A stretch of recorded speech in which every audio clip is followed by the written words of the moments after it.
Creprepsculo, or dusk, beginning of some of the techniques I call mysteries, which are only mysterious to new people. That's why I call mysteries. And the secret, right? The secret. I don't know. But if someone called that a Hashi, look for some killer techniques. Yeah, heard about that. That's funny. There ain't no secrets. There are no secrets. We just work out principles and you develop from there. The first thing we cover is the kaki kaws, or the leg locks. You guys have been working with it, Jared? Leg locks, real simple. Matter of fact, the way I work with the leg locks is real simple. Just put right leg forward, this angle. Okay, from here we go knee to knee, right? Okay, back and forth, to the inside and out, to the inside and out. That's it. To the outside in, to the outside to the in. That's with the knee. Then we go to the shin. Same thing with the shin. Okay, same thing. Okay, that's it. Simple as that. Then we go to the ankle. Let's go to the ankle. Ankle forward, ankle forward. That's it. Ankle out, okay, and ankle in, ankle in. Can you do that? Stay there. Then you get your student and have the left leg forward, let the partner keep the right leg forward, go for the same thing. Okay, you switch legs and go from there. Okay. As simple as that. As simple as that. Okay, and then again, as we go on to doing the weaponless version of the inside number one, outside number one, to the number one disarm, number two disarm, entering, we go into the leg locks and the sweeps. Okay, we'll get to those in a little bit. Sombrado with various weapons and counters. Pat, you want to help me out? You ready? Okay. From here, when we do sombrado, we've already done sombrado once, okay? Okay, sorry. All right. I'll talk about what we're going to be doing. We're going to be doing this when you work with a sombrado. When you work with a sombrado, we work with various weapons in the sombrado, not just the stick mindset. We go stick and dagger, but also we go different weapons. So I'm going to hand you two bookends. We go with the two bookends with this. We go with the saber, and we also go with the rapier. We also go with the FA, and we also go with all the weapons. Give you, for instance, Mike, can I have any? Sure. Okay, this is what we're doing with sombrado. Breaking sombrado. Okay. Real simple.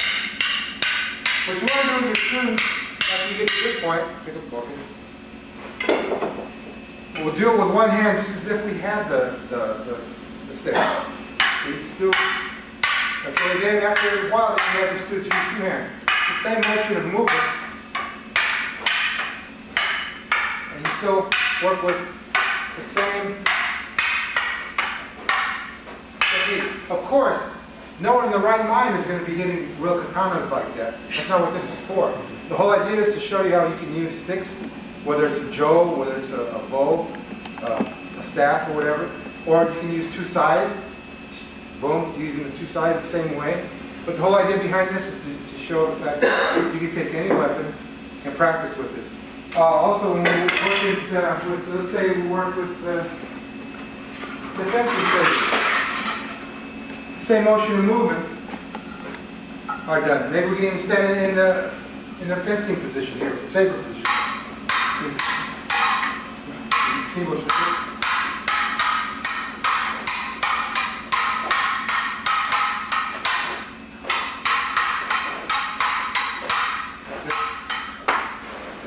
See, you work the same. And the same thing you can do with the FA and with the foil. The targets are unthrusting now, but you're doing the same basic thing. Okay, so that's what I think. That's what I mean about the decadena. I mean the sombrado with various weapons. You use a staff, and you can make it a Chinese staff. You can make it look Okinawan staff. You can make, when you're doing your form, you can make it look Okinawan. Okay, you maybe make it look Chinese. Okay, with your staff. Okay. Which the whole idea is to let them know the universal principle behind what we're doing here. It isn't so much we're caught up in one mindset and only one mindset. Just like with the Jews, we change mindsets with whatever we do. Same thing with sombrado, just to keep the student's mind open. Remember, this is at the brown level. So by that time, by this point, they should be pretty much into open new vistas that you're giving them. Okay? The decadena, lead, empty, and follow, it's the same thing as the last time. This time you like making the student do most of the leading. Okay, let him do most of the leading, the decadena, and then what happens is that student show them all the hits within the decadena. Back, maybe? Okay, with the decadena again, once you're here, you're doing it, okay? Make sure your student starts hitting on the initial motion. When he passes over to the other side, make sure he hits. From here, as he gets checked, he hits. From here, as he checks, he's also hitting here, or thrusting. And as he gets checked, he also hits again. Okay, it's almost like the 4-count, multiple hit 4-count, except the trajectories are a little bit different. The trajectory coming in from the side. Okay, these are hits too. Okay, hitting the weapon hand, hitting the weapon hand, hitting the weapon hand, coming in again, coming in here, the side, or even here. Doesn't matter which angle. It might be coming here, directly down, or here. When he comes in, from here you could go to the puños. You don't have to go out the hit. Come into the puño, hit here, here, here, here. It doesn't matter. Or even cut out as you're coming out. All right, from here, that's it. Here, here, here, here, here, and here, and here. Okay? Also, then we get into the multiple hit. Multiple hit huba. The huba drill, of course, is taught 1, 2, 3, 4. A good way to teach this, again, a good way to teach this is you just start with the 8-count, meaning the sword hand will hit as you do number 1. As you go to number 2, you hit with the abanico. And as you come back on to 3, you might hit here the weapon hand, or you might even hit the head again. 3, and then on 4, you hit again. Same motion. Okay, so it'd be double hit here,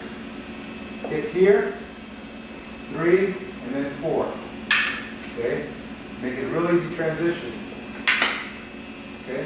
And then when you start adding your multiple hits, now you have that. Okay, so you might get them used to, if you want to do it for training purposes, you might want to just add this for a while. Get them used to that hit and add it, do the rest normal. Just that one and the rest normal. Okay? That way you don't overload them. You don't get, they don't go into brain freeze. Okay? And after they get that, they're comfortable with that for about 5 minutes, then you add the second one. Now you have this one, and then the rest, 3, 4. This one, and then normal. Okay? This one, and then normal. This one, and this one, normal. Okay? Okay, 1, 2, 3, 4, this. Okay? You have this one, and normal. And then the next one, we go this one, and this one, and then normal.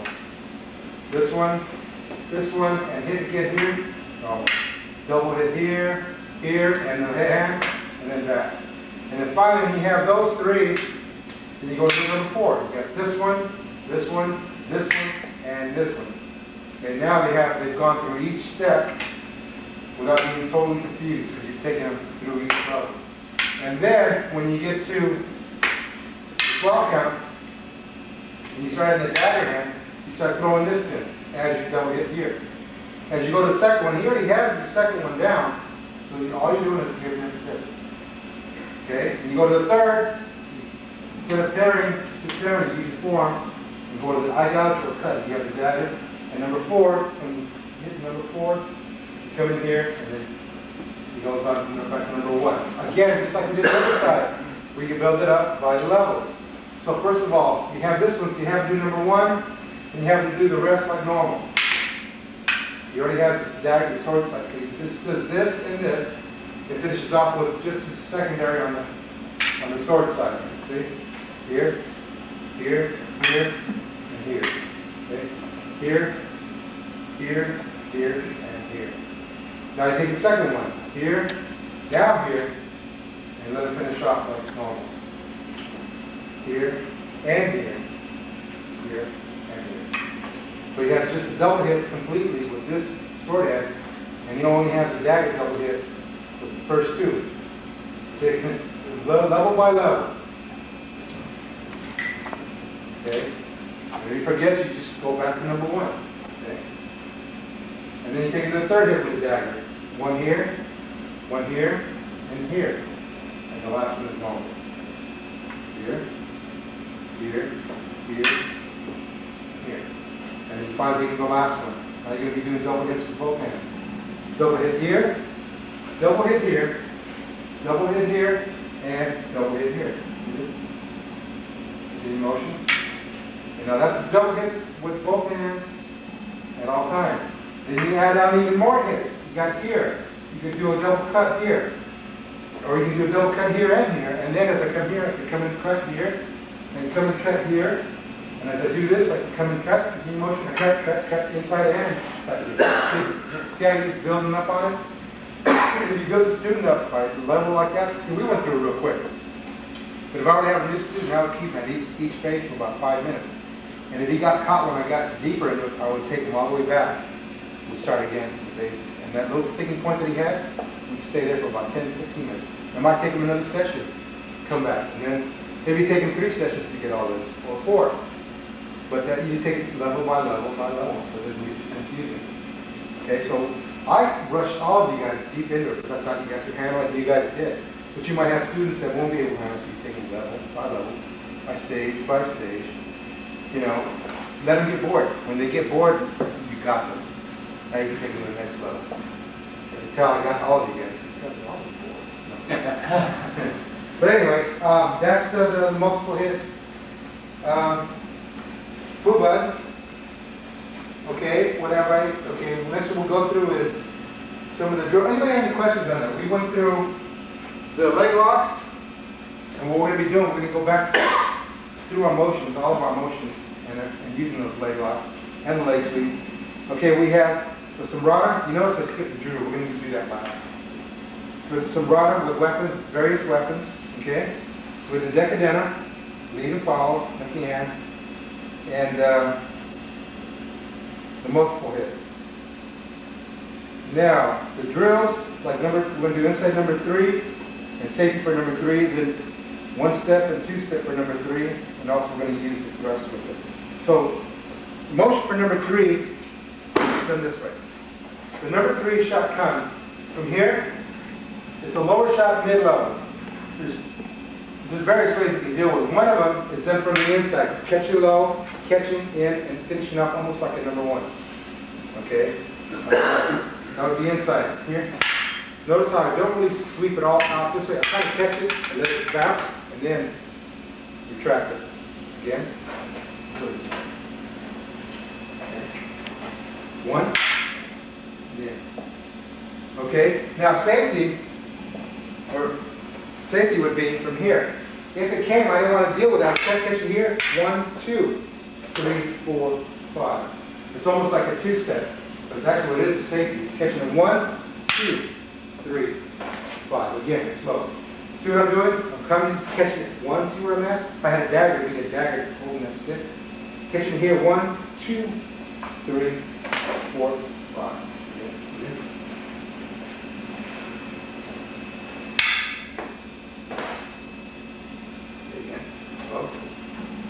Catching here.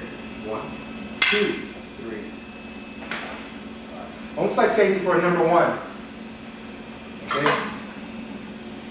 1 step, or 1 hit. Actually, 1 step. When you work on the number 1, it's called a 1 hit and 2 hit. When you work with number 3, it's 1 step and 2 step. Okay? Slowly, when it comes, I step back from right here, kind of like passing it with this, with my dagger hand, and catching it with my sword hand, and then from here, I'm just going through the lock. That's 1 step. Kind of like almost like going into a cat stance. And then here.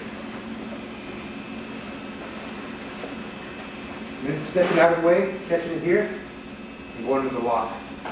Again, when we do this, we want to work with the thrusting also. Okay? Work with the thrusting. Okay, 2-step. 2-step is a little bit more complicated, a little slow. Okay, stepping back. 1, 2, 3, 4, and lock. Again. Step back out of the way. 1, 2, 3, 4, and lock. Getting out of the way.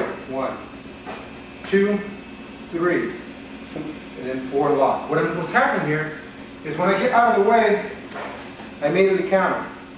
bring this up to hit it back down. Use opposite forces. And from here again, you still want to use your pairing. From right here, from here. Get thrusting. Or you can come right here. Here. So when you start working with that, go ahead and start using the thrust with it. Okay, all your 1 through 12, all your defenses, like your outside number 1, inside number 1. What you want to start doing with it is with the stick, holding the stick. If I have we want to start working blade mindset. If I'm working, say for instance, overhead strike, I work on my inside number 1. I want to work blade mindset. Inside, okay, outside number 1, okay? Here. Or from here. 1, 2, 3, 4. Lock. Enough to here. Also from here, when I do that, I'm also cutting to and entering. See how I'm entering here? This blade here. As a sweep. Same thing goes for the inside number 1. If I'm here, I'm in here doing this. If I'm working with my disarms, I'm also coming here like doing number 10. And entering again. Okay? So all this is work with 1 through 12, using your leg locks, your sweeps, and also blade mindset. So it can be empty hand also. See what's going on here? So I'm here, I'm doing outside number 1.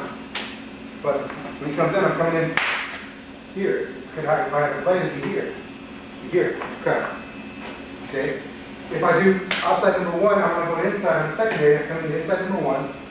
I go into place and stepping on this pedestal leg. 1, 2, 3, 4. From right here, step in and break and then sweep out. Okay? The combinations are in this. So the whole idea is for you to work with your students on showing them your different techniques. Okay? Outside number 1, work on all your techniques. Blade mindset, knife mindset. Okay. All right, so what we've gone through is the leg. Also, like I said, when you do 1 through 12, you're working on your leg locks, the leg sweeps. I said that already, I know, but I'm being redundant for a reason. Because I'm trying to think of what next to do. No, I'm trying to think of if I should go into Juratia. And I think I will. But first I have to ask you guys if you have any questions on all this stuff, because we're going through it real quick, I know. I'm looking at the clock. You know, we just stayed, we're all just tired. Some of us just stayed. And so, any questions on all this stuff so far? The sombrata, weapons and counters. Okay, different weapons. You want to apply that decadena, lead, follow. Knife defense too. If you do 1 through 12 with blade mindset, you should be able to decadena with knife mindset. Okay, empty hand version and with the knife. Okay. In reference to this 1 through 12 down here, you're talking about your disarm 1 through 12? Disarm 1 through 12 and your like inside outside number 1 through Their defenses against. Yeah, right. And see, the thing is, this is meant for you guys to think, but also for your students to think. You're going to be interjecting your interpretation of what I just went through. And I'll say, yeah, you're right. That's good. Yes, yes, you're right. Remember I told you that before? Is that what George meant? Yes. So I'm giving you the basic of it, but when your interpretation will be based on your knowledge, Scott, yours will be on fast, of course, depending on yours, mine. And every one of you are at that level where you guys can do that. Okay, every one of you are there. Okay. All right. This blade mindset is new, so you might just work on. See, a lot of your blade mindset, if you work on it as an outside number 1, you're cutting, checking, cutting, that's all fine. When you start refining, you say, wait a minute, that's the same as the 4 count, so that would be cut here now, and now here. It's the same motion moving, but all I do with you is give you a key on moving more economically. And it'll tell the student will look at the same motion movement. Okay? And when you work with that, with entering, you know, for your samples, your sets, and your leg locks, it's all there. Whether you move in this foot or that foot, hopefully by that time you already know how to teach your students how to step in with either. And you'll decide how you want to teach your student. You might want to teach him. He's only been involved this long, let me make sure he steps in this one. Get that down first. That's your choice. And then later on, show him how to move in with either foot. So like I said, that's all up to you guys. right now, I'm just throwing it all at you because it's going to be your decision. But you guys know the keys, so that's why I'm not saying only this, only that. I could do that, but then I'd have to turn myself into call myself master so-and-so, so-and-so, from who knows where. I don't want to do that. Because like I said, the reality isn't like that. You guys go out there, you use what you know. Pat does this stuff. Scott, Keith does his, you know. Guillermo, Mike, everybody. Cloud. Cloud will do something different than I will. She has more experience in different areas. And she has much more, her knowledge of jiu-jitsu is so in-depth that, I couldn't, even begin to do some of the stuff she does. Pat's knowledge of that too is there. So you guys like what is your own. Okay? But anyway, this is just like a takeoff. You guys, it's all in your guys' hands. Okay, any questions on all that? We'll move on into the judo. Well, why don't we take a 5-minute break? Okay, 5-minute break. And we'll get into the judo. It's perfect.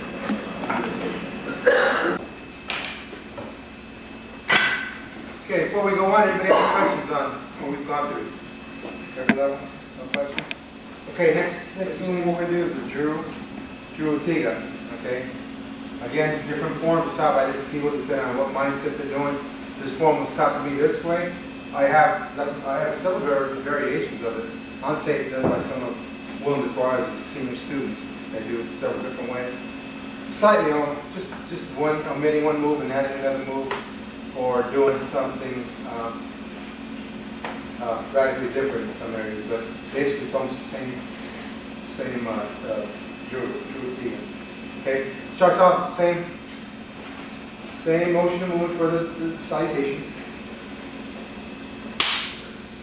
Okay, from here what happens is they come in with the elbow, go to the elbow, turning the body, come in with the back fist, coming up, with a punch here or punch here. I've seen different versions. If you do it up here, that's fine. If you do it here, that's fine too. Come in with the screen, punching. Then come in, stepping, hammer, elbow, back fist, punch, screen, punch, elbow, Keju Kila. Straight. From right here, see what happens here with the set. You turn it into a leg lock. Okay. Punch. Here. Out. All the way down, you go into the seal position. Kick. Punch here. Actually, this would be slide up here. 1, 2, 3, 4. And 1, 2, 3, 4. As we come back down to the seal position, you can if you want. I come down because of my knees. I come down to this position here. You go all the way down to the seal position, and then come up. Kick 1, 2, into the punch. Right here, step around, and pull the salutation. Okay, now we'll face measuring point. We'll all do it together. From here, 1, 2, 3, 4. Okay, here, 1, 2.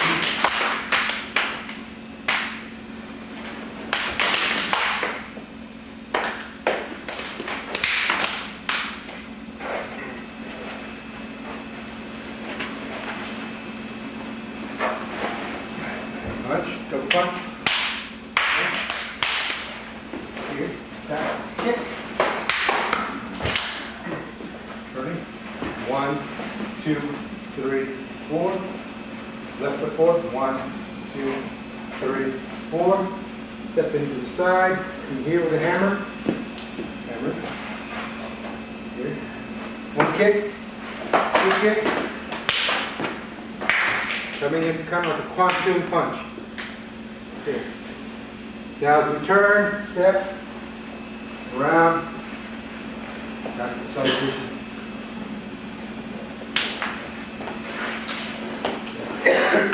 And then what you want to do is translate those to different mindsets. Again, we'll have in our next video, in the next level, we'll go through some Hokkien, Fukian, Shaotun, Quantum. What you want to do as teachers, you'll be going on to teaching these to students at this level. So what I do In my book, I have this level, brown level here. Right next to that, I have all the elements, Kunlun 5. Kunlun 5 branches. Everybody has this, right? Okay. I have it right here just for ready purpose. Okay. We'll have to do probably a whole day on some of this stuff. Okay. Anyway, that's it for this level, brown. Anybody have any questions on this? You say you have something on the Google Pie? Yeah, right here. Seven principles of Kunlun 5. We have the Kuntal branches, and we have the Silat branches of Kunlun 5. Anyway, okay, I'll make you a copy and get you one. Okay, we'll cut that off for now, and we'll go into the, take a 5-minute break, and we'll go into the last level. And the last 2, 3 levels we'll go into. Okay? All right.